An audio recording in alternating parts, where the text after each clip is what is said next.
Yung sa multiple winnings, medyo believable kasi pwede nga naman yung agent ang nanalo at yun ang maniningil on behalf of the real winners na hindi makapunta for whatever reason doon sa opisina ng PCSO kung sa amang syudad o probinsya. Ang nakakapagtaka lamang para sa akin, paano nalaman ng agent na yon na kung kailan may mananalo ng ganong kalaking halaga, especially uniform yung pinapanalo at 225,000 eh. At na-concentrate ng particular sa butuan. At isa pa, bakit 500 pesos ang taya? Dapat ang regular na taya is 10 pesos lang. Hindi, ito yung 3 digits eh. 3 digits. So, ibig sabihin, merong mga tao doon na sumusugal ng 500 pesos, more than sa minimum wage, kung sino man ito. O baka ito investor na parang meron na siyang idea kung ano yung numerong lalabas, kaya tumaya siyang ganun kalaki. And to back it up, consistent yung panalo niya maraming beses every single month. For the, umabot na ata ng 9 million na for more than 6 months.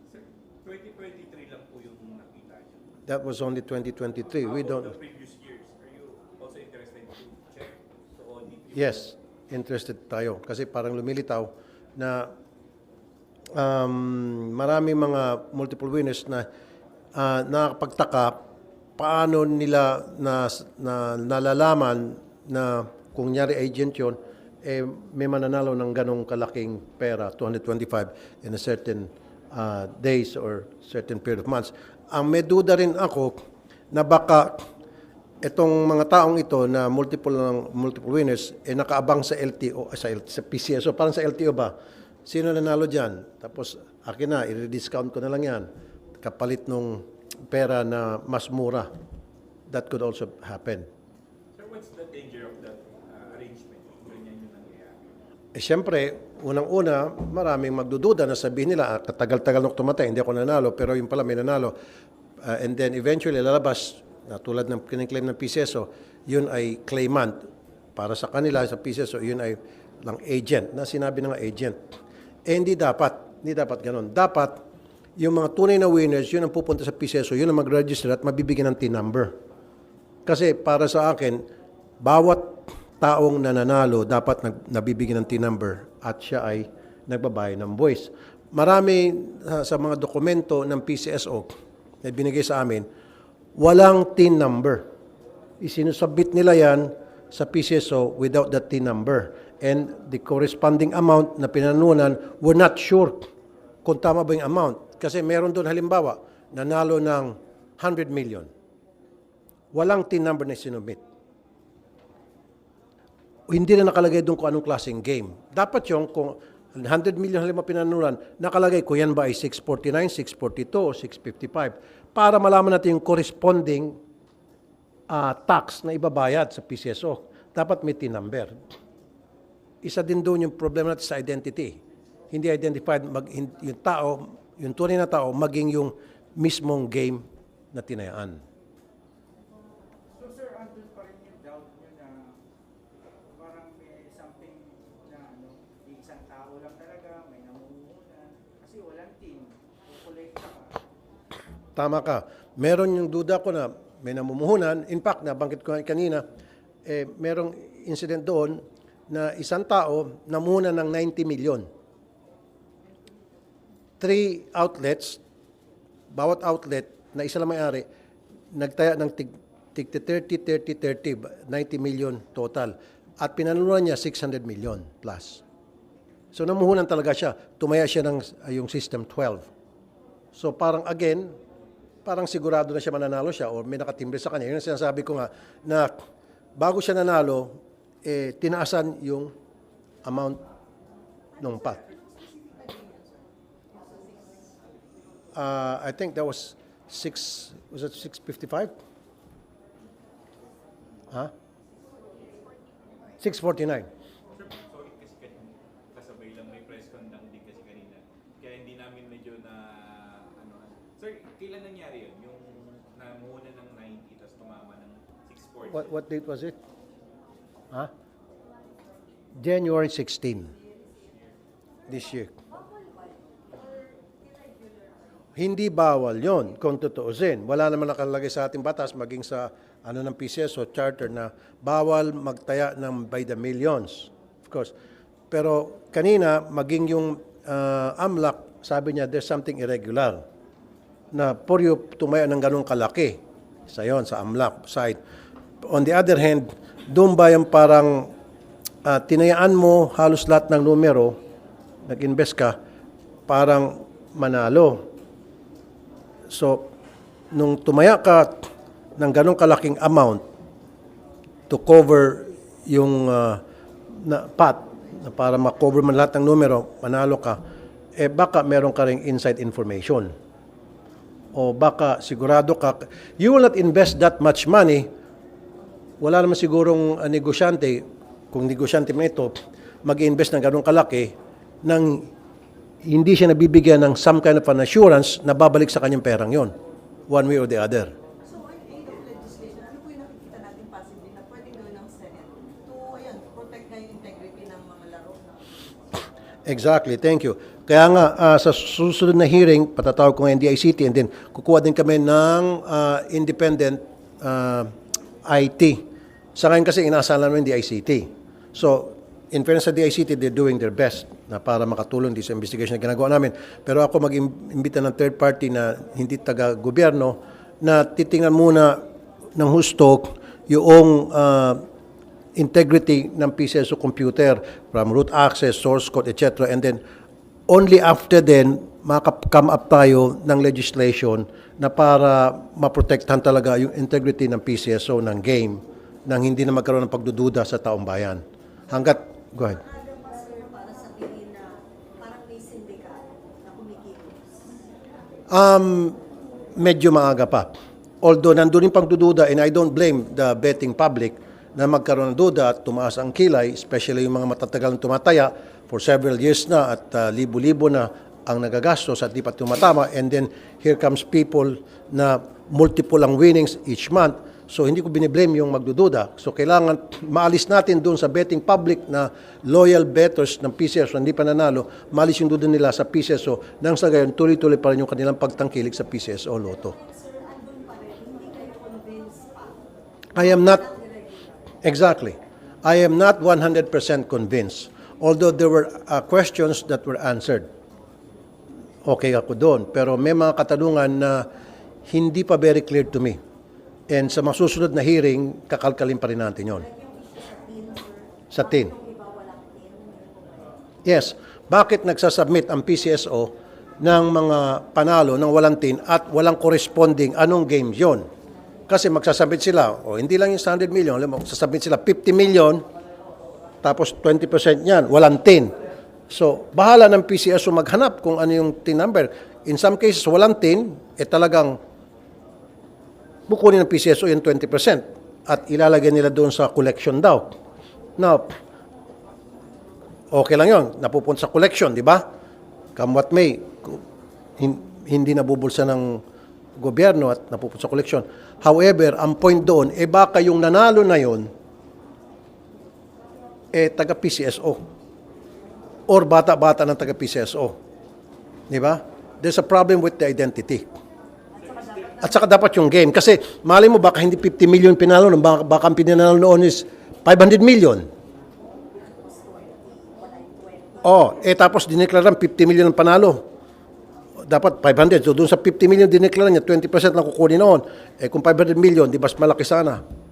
Ano ba ng 100 million? 20% yan, dapat 20 million mapupunta sa BIR. Ngayon, yung pala 500 million tinamaan yan. O dapat hindi lang 20, 100 million dapat yung tax na mapupunta sa BIR, which hindi nangyari yun. At saka hindi pa natin identified kung sino yung taong yun. Malay natin, planted no ng kung sino Poncio Pilato sa PCSO. Halimbawa lang yun. And then yung BIR, tumatanggap sila ng pera from PCSO without even, parang checking. Kaninong, TI? Yes. Tinatanggap ng BIR. Inamin nila kanina doon. In some cases, in fairness sa BIR, resourceful sila. Nagmamatching-matching sila at nagmamatch naman, yun nga pagtaka, tulad nung si person B. 0-0 ang sinabit sa BIR. Nandun naman sa records natin, di ba? Nakita yung 0-0. Ngayon, mabuti na lang BIR resourceful, nung tiningnan niya, nag-matching sila, nakita nila yung TIN number. Sir, yung namuhunan po ng 9 AM na hanap niyo po ba yun? Yung nang committee niyo yung identity ng tao, so kung taga-PCSO ba yan, may kamag-anak. Ipapatawag yun sa susunod na hearing. Saan lugar yun? Pero of course, executive session yun. Pero saan yung lugar possibly? Manila? Manila area. Medyo malapit sa Binundok.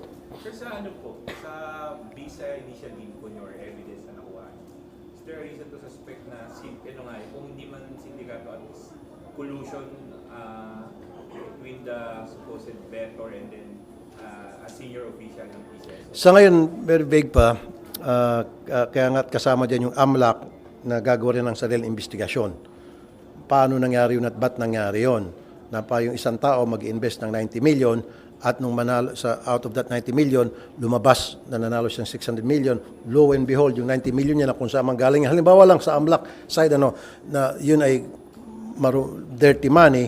And nung ininvest niya sa PCSO, paglabas noon, 640 million, clean money. Yung pera. Exactly. Lumaki pa. Yun. Kaya nga, kasama yung AMLAC dyan sa gagawin natin investigasyon na magkakalkal. Kailan sir yung susunod na hearing po? Siguro after ng recess and then after ng yung DICT makapag-submit ng report sa amin because right now, DICT is waiting for PCSO to request from them na to conduct an evaluation doon sa integrity ng kanilang system. It has to be requested by the PCSO to the DICT, not DICT requesting PCSO. No, Merang, natatanda natin nung nanalo yung 36123, parang gano'n. Na-settle ba yun? Na-clarify ba yun? 988 yung gano'n? Na-clarify na ba ng PCSO? I'm sorry, hindi ko alam yan. Nanalo yung Yung 9/18/27, yung pattern, maraming nanalo. Sir, maraming Yung 100 something yata yung nanalo sila. Question yan ni Senator Coco, naipaliwanag naman kay Senator Coco, yung kung bakit 400 katao ang nanalo, yung probability. Para sa akin, kung akong tatanungin, baka kasi yung number na yon na marami nag-aalaga. Kasi many years ago, nung ako'y tumataya pa rin ng loto, ngayon hindi na, syempre, vice chairman ako ng, hindi, totoo, tumataya ako ng loto noon, nag-aalaga ako ng numero. Na yung inaalaga akong numero, malay ko kung marami din tumataya niyan. Di ba? In fact, nangyari na sa Amerika yan eh.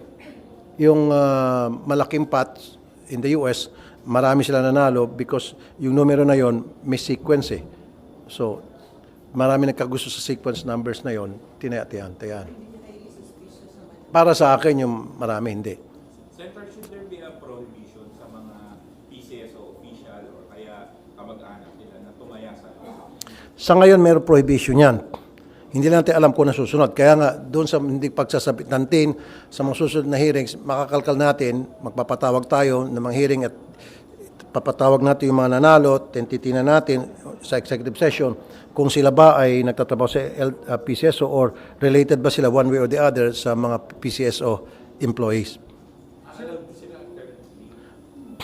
Hindi. Sa executive session. So yung multiple winners especially, i-check natin yung background nila kung sino sila. Are they from the PCSO, working with the PCSO, or relative sila? But that has to be done executive session kasi hindi naman natin pwede i-divulge yan dahil mayroong Privacy Act. Sir, yung sa unclaimed jackpot prices, nabigyan linaw din po ba yun kung saan napupunta? Pati yung binus nila yung jackpot price noong December, dun po ba galing yun sa unclaimed? They will stop that already because I told them to stop kasi lang last year they were doing that to boost the pot para tumaas yung taya, yung revenue. Sabi ko stop and I hope they will stop kasi they said they will stop. Hindi na mangyari yon yung pagbuboost. Sir, yung sa unclaimed jackpot price, Sa unclaimed, sinasabi na ilalagay doon na sa price fund. In fact, merong 500 million na uncollected. Was that 2022? So, hiningi ko yung record kung yung paper trail na yung mga unclaimed, paano napunta sa price fund yun and how was it spent. Bibigyan daw ako ng records niya ng PCSO sa susunod na hearing.